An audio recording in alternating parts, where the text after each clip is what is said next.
nicht so sehr. Ich würde sagen, dass es, also wenn es Politik ganz allgemein gesehen, dass die Leute sich eigentlich schon irgendwie so für Politik interessieren, aber vor allem auch noch mehr quasi aus so einer Unterhaltungssicht, Mhm. dass irgendwie, und das quasi ist auch sozusagen das Phänomen, das ich interessant finde, dass auch, wenn zum Beispiel eher rechtere Positionen sich einfach leichter verkaufen, auch weil sie halt bessere Unterhaltung bieten, also weniger anstrengend sind zu konsumieren. Und da habe ich das Gefühl, das ist schon, die Offenheit ist schon irgendwie da, aber halt mit eher so einem Bedürfnis nach, ja, entertain me irgendwie mit euren oder make me feel good mit deinen Aussagen oder mit deinen Statements. Und so wird dann auch natürlich irgendwie so eine politische Einstellung so ein bisschen manipuliert oder gesteuert.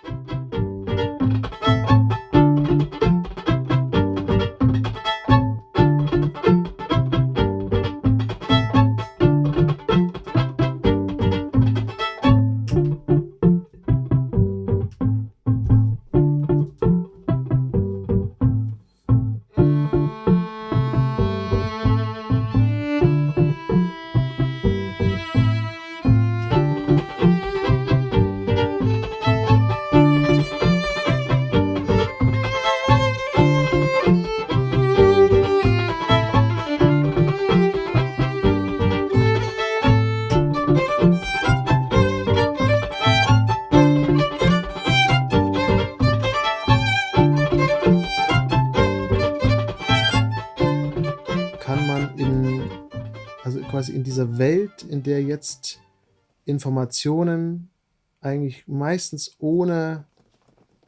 Fällen für die meisten Menschen ohne eine wirkliche gute redaktionelle Aufarbeitung, ohne einen Pressekodex, ohne irgendwie so eine Art von Selbstregulierung auf die Leute losgeballert werden, mit eben dem ganzen Nachteil, den eben einfache Aussagen und reißerische Aussagen, den Vorteil, den die haben gegenüber allen anderen komplexen Erklärungsmodellen, kann man da irgendwie auch ein Format finden, wie man sozusagen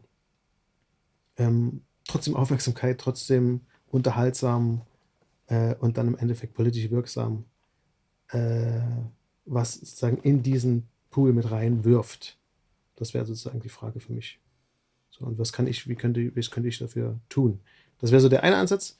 Der andere Ansatz ist mehr noch sozusagen ähm, ja, ich glaube sehr an äh, eine Gesellschaft hängt total sozusagen von ihrer Bildung, von den Bildungsmöglichkeiten ab, von fairen Bildungsmöglichkeiten. Und ich glaube so persönlich immer noch sehr romantisch und idealistisch an kulturelle Bildung.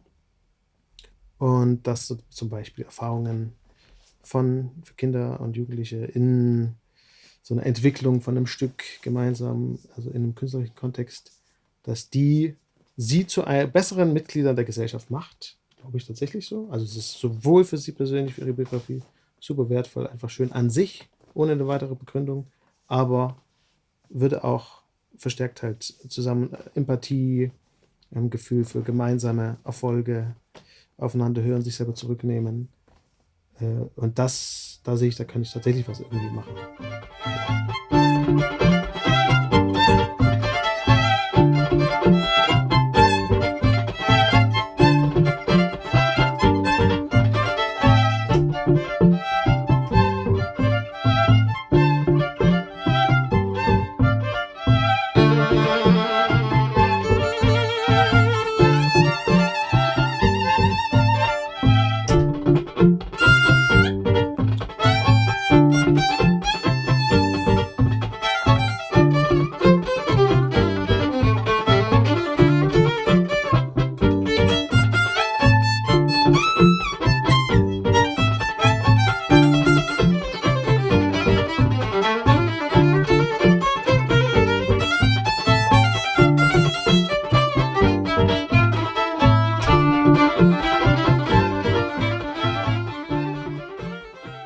Also zum Beispiel die Sachen, die so partizipative Projekte, die mich interessieren, wo man gemeinsam mit Gruppen ohne musikspezifische Kenntnisse zum Beispiel Material generiert, was dann von uns als Professionellen weiterverarbeitet wird oder gleichberechtigt aufgenommen wird und was drumherum erarbeitet wird und am Endeffekt ein Stück Musik herauskommt, an dem alle beteiligt waren, dann finde ich, das ist eigentlich ein ziemlich gutes Vorbild so dafür, wie irgendwie auch Politik funktionieren kann. So, ne?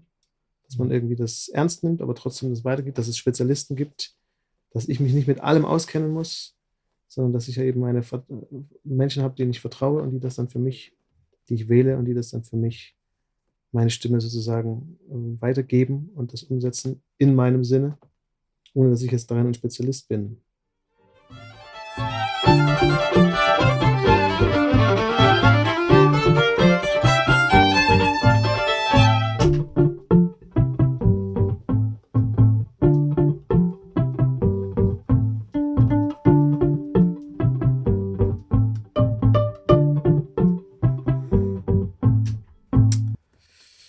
Dann würde ich, glaube ich, müssten alle irgendwie so, keine Ahnung, müssten irgendwie alle mal also würde ich mal alle zur Therapie schicken und dann müssten alle auch mal so ein Musiktheater, so ein richtig aufwendiges Musiktheaterprojekt zusammen machen.